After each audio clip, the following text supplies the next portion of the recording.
Welcome back to another week of Operation Evil. This is episode 37, The Parents of Jennifer and Mason. I'm your host, Nyoka. I'm Rachael.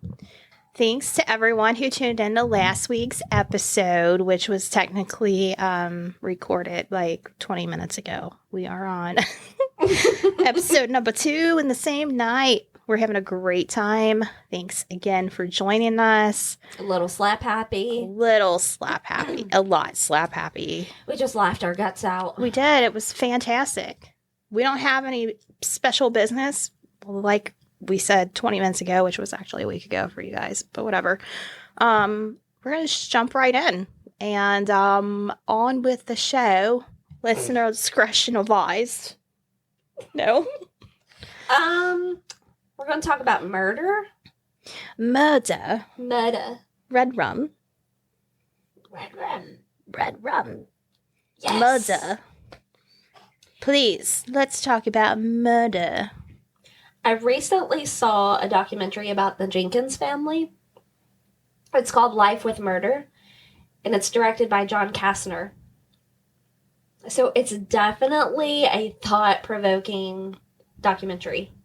There's like you know how people give reviews and stuff? Like some of the reviews have said it's provoking. It sure is. I need to watch this one still. Mm-hmm. From the beginning, sorry, like I said, we laughed our guts out. We did. From the beginning, you might want to scream liar at your TV, or you might want to cuss a little. Or throw like your remote at it. Yeah. Yeah. Just throw it on the ground. Yeah. Stomp it. Yes. My thought was, this guy is a brat. He is a grown man that is a selfish brat. We don't like those kind of guys. Mm-mm. And of course, we'll put the link in the show notes for the documentary.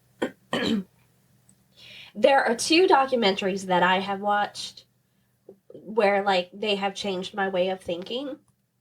And not totally changed my way, like, all the way, but, like, it's a different view of my thinking on the subjects. One of those is, of course, this documentary. And another one is called Death of a Child, which is about families who have been through a terrible accident. One of the parents left the child in the car during a workday, and the child died. So if that gives you any kind of comparison, I mean, one thing's about murder, the other thing is about an infant. But just trust me, you got to watch it. So after you watch this, and as you're watching it, I'm sure you're going to ask yourself the same rhetorical questions that we all share. If you love documentaries and expanding your mind, give this a watch. I cannot stress it enough. And then when you do, come back to us, whether it's email, Twitter, Facebook, whatever, and let us know your thoughts on it. So what am I talking about? In 1998, Mason Jenkins murdered his sister, who was only 18. He was 20 at the time. His parents struggled with the truth, but they loved their son unconditionally. Mason was born in 1980 in Chatham, Ontario, Canada. He was in trouble on and off, and it was mostly for theft. Nothing violent. He would steal cars, take them on a joyride, and sometimes he would return the car to the driveway from where he stole it from. Oh. Yeah. He ran away a couple times, but he would always come back home. The last time that he was arrested was around Christmas time, or before Christmas time in 1997, and then he came home. He was in prison for some time for car theft. So when he came home, it was actually around Christmas time. And he was thinking about, while he was still in prison, how he could solve his problems. And I think one of the comments that he made was about always being in trouble, and like his sister was always doing good. So like other people were, had all these accomplishments and things like that, and he was just not doing good. Oh, so like going nowhere. a lot of times siblings do have like this competitiveness, or maybe not really competitive, but they compare themselves to each other. Like, Yeah, like it's an unsaid. yeah, or being sometimes even competitive. said. Yeah. I mean, it depends. So I guess that was him doing that with his sister. That's what I got Like, from she's a it. do-gooder and I'm a screw-up type Mhm. thing. Yep. And I couldn't help to think he's jealous of her, just kind of like what you just said. Yeah. And, you know, like we were saying, he doesn't think he's as good as her. He felt like he was a failure. He would think about murdering his parents to end his problems. Like his financial problems, he just was like, I'm going to just start my life over. Start from scratch. He's 20 years old. On January 6, 1998, Jennifer came home from school. Mason said he had talked to her. Then she went into the living room to watch TV. So she came home with her backpack. He's like, how's your day going? How was school? And then she sat in the living room to watch her soaps and eat popcorn. Now, earlier that day, Mason had spent the day with his father, Brian. And at some point, Brian had been asleep on the couch, and Mason is, thinking about killing his father, but no, I can't do it. So he takes this loaded gun and places it by the back door. At some point, Brian leaves because his car needed to be worked on, so he took it to the shop and dropped it off. And then Leslie, his wife, was going to pick him up, and they were going to come home together. Well, this kind of threw Mason's plan off, and what police think is that Mason was expecting Leslie to come home by herself so he could just kill her. But that's not what happened. Of course, he couldn't do that because his parents came home together. So the murder. So George Vieira, the Chatham-Kent Police Department, he's from there. He believes that the murder happened between 4 o'clock and 5:10 p.m. Jennifer comes home. She's sitting there, watching her soaps. Her brother says that he's going to take the gun out to the garage. So he walks past Jennifer, says he put it on a coat rack, and the gun went off. When Leslie and Brian came home, Leslie saw a trail of blood down the basement steps, and she saw a body, kind of from a distance. And she said, too, that it was dark in the house, and, they called out to their kids, and no one answered. So they're like, what's going on? Because they should have been home. Brian went downstairs to find his daughter on the floor. She had been downstairs in the basement. She had been shot in the head 3 times and shot 2 times in the chest. Wow. Yeah, 5 That's a lot of times. Mm-hmm. Leslie called 911, and Brian, you could hear her on the other line, pick up the other line. So Mason was nowhere in sight. Police are thinking maybe Mason is in a ditch somewhere and he had been shot too. Yeah, that's what I would think. Yeah. They're thinking maybe he's injured. Yeah. But actually, he went over to his cousin's house, saddled a horse, and was out riding on a horse. What? Yeah. What? I was like, what the hell? So he said that he rode to the end of the street to see if his parents were okay. He saw the police car, so he rode back off. Okay. But if you're going to see if your parents are, none of it makes any sense to me whatsoever. Yeah, because if you see police cars there and you're seeing if your parents are okay, wouldn't that make you think that they're not okay because there's police cars there? Why wouldn't you continue to go see if they're okay? Yeah. That is weird. He ended up stealing a vehicle, and the next day he was interrogated by police, and he started lying from the beginning. Now, it's not clear how exactly that the police found him. I'm assuming that the stolen vehicle was reported stolen, and that's how they found him, and they arrested him. And I mean, it's just ridiculous. Like, at one point, he says to the detective, "Why would I blow my sister's head off?" And the detective is like, "Who told you that?" Oh, he totally told on himself. Yeah. I mean, he's crying and carrying on. It's ridiculous. So his story was that a white van pulled into the driveway. 4 people came into the house and kidnapped him. 2 of them had guns, but he didn't know what kind of guns they were. And then, I don't know. It's just unfathomable. I'm like picturing the story as you're telling it. Like, and so okay. Mason's lawyer, he tried to get the interrogation thrown out, but they let it be allowed in the trial. I mean, why wouldn't they? Like, about the point talking about his sister, right? Yeah.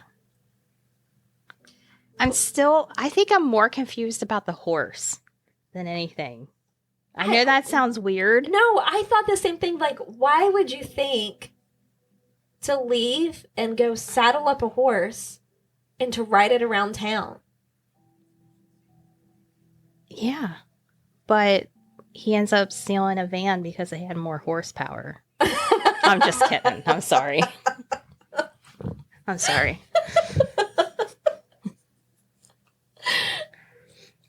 Police believe this was a premeditated murder. 2 wills were found on the dining room table, both claiming Mason to be the sole beneficiary. Yeah, that looks perfect, doesn't it? Uh-huh. Supposedly, this white van pulls in, these 4 guys hop out, they kidnap me, and they kill everybody, and they just place the wills on the table, and everything's left to me. Problem solved. Mason wrote those wills, too. I'm sure he did. And the way Jennifer's body was moved out of view, Mason wanted his mother to be unaware so that when she came through the door, he would kill her. Kind of like I was talking about earlier. The police they believe that the reason why, because see, Jennifer was sitting upstairs in a chair. He took her from the chair, dragged her across the floor, down the basement steps, and, left her body on the floor. So the police believe that, because if the mom came in and sees Jennifer, then that just puts a wrench in the whole plan. Yeah. So I think that's a good, what would you say, like, suspicion? Absolutely. Leslie and Brian cannot understand why he would kill his sister. They kept saying that he really loved her. He was never violent. And at the same time, as they are being interrogated, or not interrogated, but like interviewed by the police, they're trying to plan for Jennifer's funeral. It was important for Leslie to get everything perfect for her daughter because Jennifer was a perfectionist. It's just really sad because the detective is talking to her and Leslie is just like, I need to focus on Jennifer. This is important. I can. It's more or less like she's saying to the detective, I can only handle this right now. Can we please just put this on hold? Yeah. Until I can bury my daughter? Like, I'm going to snap. Right. That would be so much. Mm-hmm. It would. Jennifer was very intelligent. She had a lot of friends. Her father said she was a magnet. Like, her friends would always gather around her. Leslie and Brian felt like they did not fully grieve because of the police questioning. In 2001, after a 3-year trial, Mason was sentenced to 25 years for first-degree murder. Since then, he slowly has told the truth to his caseworker and his parents. This caseworker is someone who's assigned to him to help him rehabilitate, to prepare for going before the parole board and things like that. He referred to himself as a liar. He is conflicted with telling the truth because he doesn't want to lose his parents. that's where I say he's very selfish. Like, I mean, I get it. Like, why would I want to tell my parents the full truth when they're all I have and then I'll have no one? Whatever. He says there is still more truth to come out. How much more truth can come out? Like, my goodness. I don't know. The only thing I can think of is he had every intention to kill his mother, but not his father. Well, police think that maybe it was both of his parents. But, you know, like, he honed in on his mother, though. What I got from it was, like, he tried, he attempted to kill his father. And he couldn't do it. Yeah, and he couldn't do it. So then he found an opportunity where his father left, so he killed his sister, planned on killing his mom when she came home, then maybe kill his dad later. Who knows? So I guess he was home waiting for his mom to come in the door. Yeah. And when he saw it was both of them, that's when he took off. Yes. Or, well, maybe he took off before. See, I wonder now. Like, was he hiding somewhere and saw the both Maybe of them that's come why home he went to check on the parents. to see if they were home yet? Yeah. Maybe. Maybe. He does have a lot to tell. He does. I guess he does, yeah. He still maintains that it was an accident, though. That he didn't mean to shoot Jennifer. No, I think you know what it sounds like to me is he doesn't realize his actions are permanent. Because when he's stealing a vehicle, he returns it. Oh, I get what you're saying. You know what I mean? Yeah. So it's like A temporary thing. yeah. I don't know. That's just what popped in my head. Like, Well, and the thing is about with guns, I think it was a rifle. How can you... So he said after he knew he couldn't kill his father, he was taking the gun to the garage, like I said earlier. yeah. And then he placed the gun on the coat rack, Yeah. which went off. How can it go off? Yeah. I Because don't it know. probably didn't. He probably just said it. Right. And the coat rack was right behind where Jennifer was sitting. Yeah. He shot her repeatedly because he said she was in pain. He wanted it to stop. So that's why So the 5 first times. one was an accident. Mhm. And then to put her out of her misery, Yeah. he shot her that many more times. He said that she sounded like an animal. Why wouldn't, okay, so And his a caseworker, normal person would call 911. right? And that's what his caseworker questioned him about, and he's basically like, "Oh, I didn't think about it." He obviously thinks like a child. Very much so. Hmm. Leslie and Brian, they have had many thoughts about Mason's intentions. They don't have any concerns about their safety now. They visit their son in prison. They have these visits called private family visits, and it allows inmates and their families to spend time together. So imagine like this like little trailer or like a small house Oh. that's furnished with like things for cooking. Like Okay. they showed a video of Mason and his parents, okay? They did? yeah. So they were grilling hamburgers. Him and the mom were like making lunch together, and they have these checks where like every so often someone will call, like a guard, or a guard will show up and they'll be like, "Okay, we want to see everyone's faces." But they allow them, and it's like a weekend. It's like a weekend visit. I don't know about that. The purpose, they said, is to allow inmates and their families to spend time together.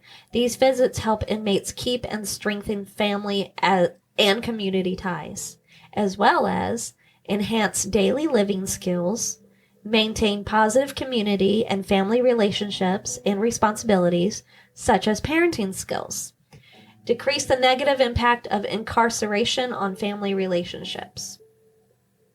So these structures are simple 2-bedroom units with a combination kitchen and living area. And the visits can take place for up to 72 hours every 2 months unless otherwise specified in an institution's standing order. Well, let me ask you this. In the documentary, did the parents say anything about this? As far as, did they look forward to this? Did they say? Did they was it like good experience? Did they say anything like that? Their thinking is, you have children, you don't throw them away. And they're making the best of what they've got. Yeah, because they've already lost one. So a lot of parents seem to, and when they're in that situation, I've lost one. I don't want to lose the other.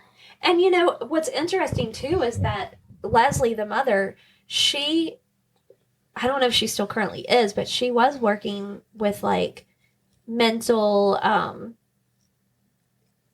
health kind of work. Oh, okay. So maybe, which it wasn't really said, but maybe she sees that he has some kind of mental incapability. Yeah. Yeah, so she's even more forgiving. Maybe. That's interesting. Now, I have never heard of this being done. I've heard of like conjugal visits or whatever. Yeah. It's very interesting because it's like on, you know, imagine prison grounds, but then there's these little houses and they have like little plastic patio furniture. I mean, there's even knives on the wall. Wow. Uh-huh. How is that safe? I know. They do have it like marked off. Like, it's like on this board, and then they have like the background of the board painted to match the knife. Oh. Like the outline of the knife. Yeah. So they'll know if one's missing. But it's like he's in a facility that is like low risk security. Okay. I believe. So there's criteria. An inmate is not eligible if they are at risk for family violence, if they are participating in an unescorted temporary absences for family contact purposes. So I guess like if it's a child and there's not, someone else can't be present, or in a special handling unit, or recommended or approved for a transfer to a special handling unit.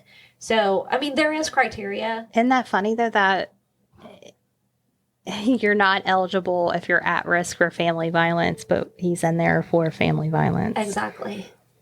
That's interesting. That's very interesting. I can't wait to watch this. It will blow your mind, I'm telling you. That's something.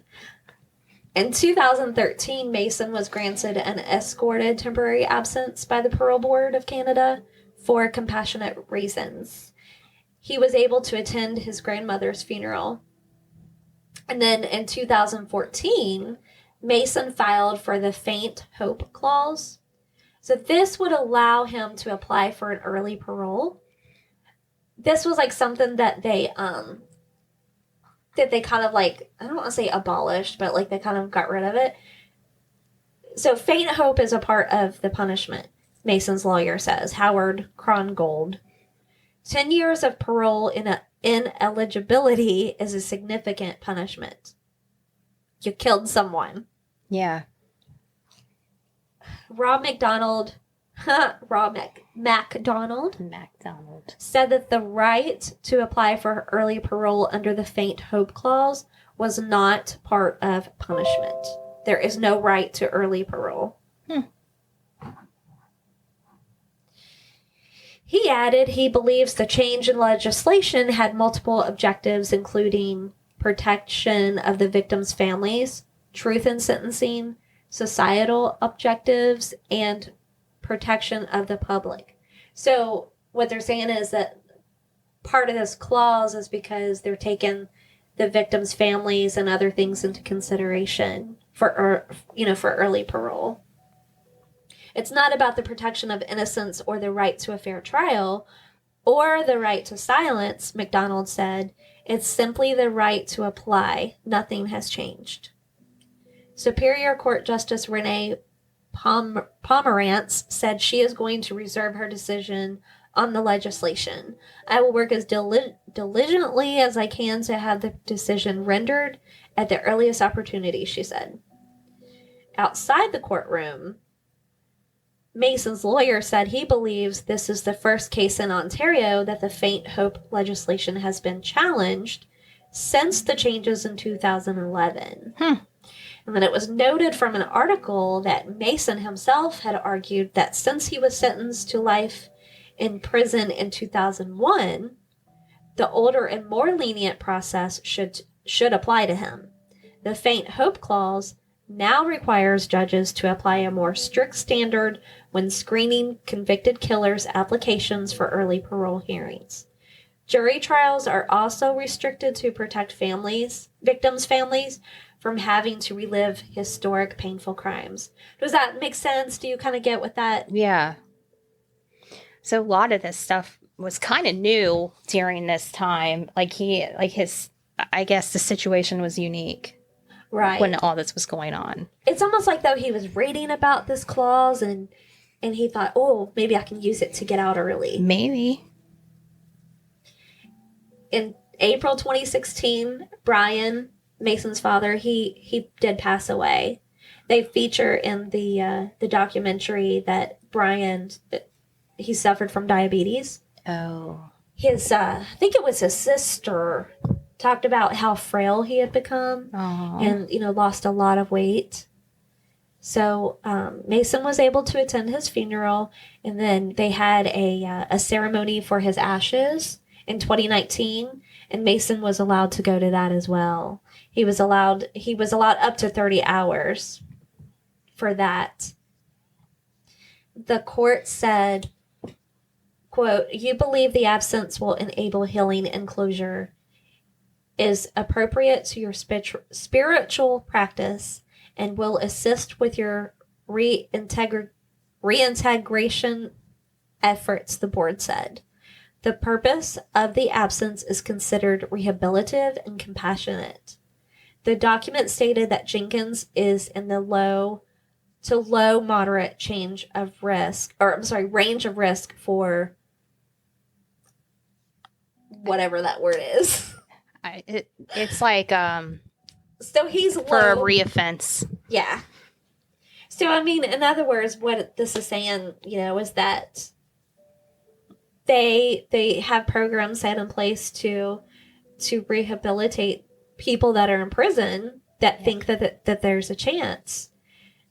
Mason was also part of a community service volunteer group for 6 months, but he could not exceed 12 hours a day, and he was under close supervision. Oh. And it continues to say the board is mindful of the horrific murder of your sister. You have caused significant harm to your family, and you have negatively changed the lives of your parents forever. This board is also cognizant of the fact that you still have work to do to address your risk factors. It is the board's opinion that you will not, by reoffending, present an undue risk to society during your absences. So as of right now, Mason is still in prison. I couldn't find any information on Leslie at all, but I hope she's living a healthy and peaceful life in whatever way that makes her happy, because the lady's been through some times. Yes, she has.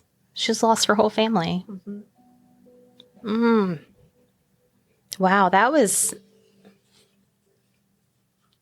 something. Mm-hmm. I love the fact that they're rehabilitating. I love that they have these programs set in place, but some people can't be. Yeah.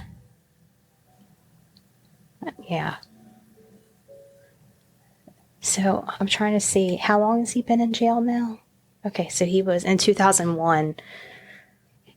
He was sentenced. So yeah.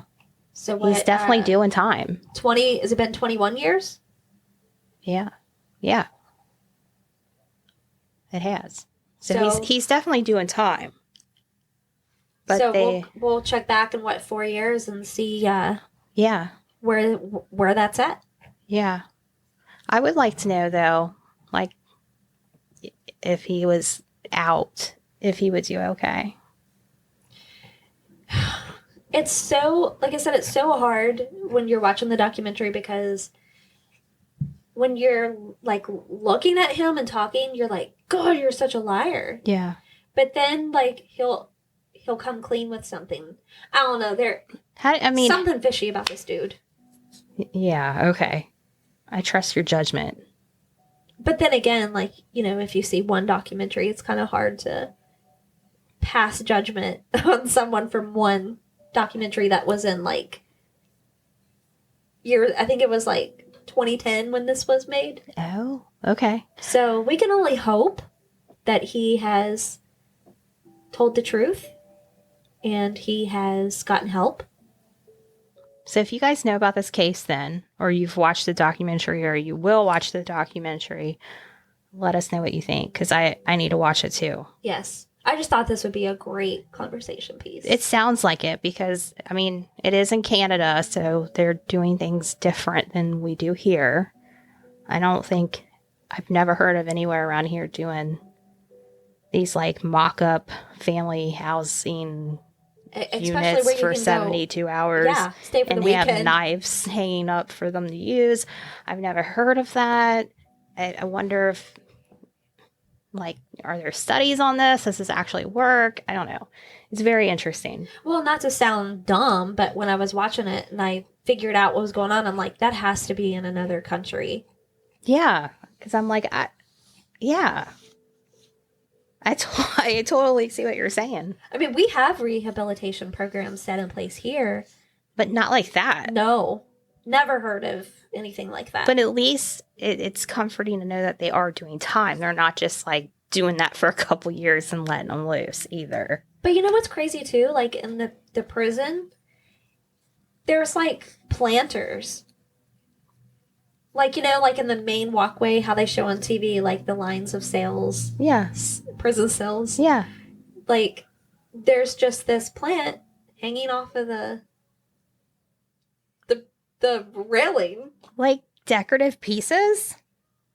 But I think it's a real plant. Which somebody could use that plant as a weapon, like throw it on somebody. Whack. Yeah. I just thought I don't think that would happen over here. I just thought that was really interesting. Even in a low risk security, I don't think that would happen. No. I don't think so either. That's very interesting. Seriously, do yourself a favor. I need to watch this. Wow. Okay. So that concludes this week's episode. Unless if you had something more on it. Nope, that is it. Share your thoughts on it. Like Rachel said, we'll put the link in the show notes. If you're craving more Operation Evil episodes, check out our Patreon. You can join for as little as $3 a month and get bonus episodes every month. And as a reminder, if you want to look into starting a podcast, check out the link in our show notes below. If you follow that and you sign up, you get a $20 Amazon gift card, and it kind of lets Buzzsprout know that we sent you, and then it helps our show on top of it. And it helps list your podcast on all the platforms. We don't have any updates on anything else as of right now. So hopefully next week we will. In the meantime, don't make your brother mad. Don't turn your back while you're watching your soaps. Don't be better than him. Don't be better than him. By just being a decent person and doing good. If your car's missing, just wait till in the morning. It might be in your driveway the next day. It's just borrowing. That's all. Just temporary. Temporary. I think we got it all. All right, guys. We'll talk to you next week with another new episode of Operation Evil. Thanks. Bye-bye. Bye.